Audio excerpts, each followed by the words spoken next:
የውላችሁ ሰው ተማረም አልተማረም ሊቅም ሆነ ደቂቅም ሆነ ልሂቅም ሆነ ደቂቅ አላዋቂም ሆነ ሊቅ እግዚአብሔር የሚፈልገው ፍሬ ነው፣ ሌላ አይደለም። እግዚአብሔር ለምሳሌ ሰው ሊቅ እንዲሆን አይደለም የሚፈልገው። ምን እንዲያደርግ ነው የሚፈልገው? ፍሬ እንዲያፈራ ነው።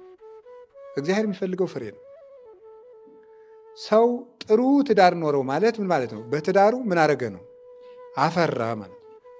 አንድ ሰው ከቤተ ክርስቲያን ተለይቶ ፍሬ ሊኖረው አይችልም በምንም ታምር።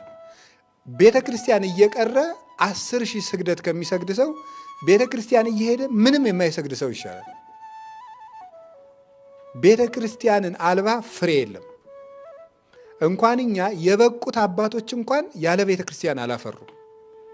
እና አቡነ ገብረ መንፈስ ቅዱስ ያን ያህል ብቃት ይዘው ተሰውረው ቤተ ክርስቲያን ገብተው ቆርበው የሚሄዱበት ጊዜ ነበረ፣ የሚያስቀድሱበት ጊዜ ነበረ።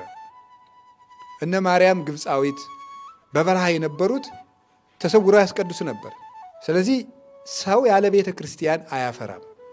ልንገራችሁ፣ ልንጾም እንችላለን፣ ልንጸልይ እንችላለን፣ ልንሰግድ እንችላለን፣ ምጽዋት ልንሰጥ እንችላለን፣ በጣም መጽሐፍ ቅዱስን ልናነብ እንችላለን፣ ብዙ ነገሮችን ልንለፋ እንችላለን። ቤተ ክርስቲያን እየቀረ ግን የሚያፈራ ሰው የለም። እርግጠኛ ሆኜ ነው የምነግራችሁ። ሰው የሚያፈራው ከእግዚአብሔር ቤት ነው።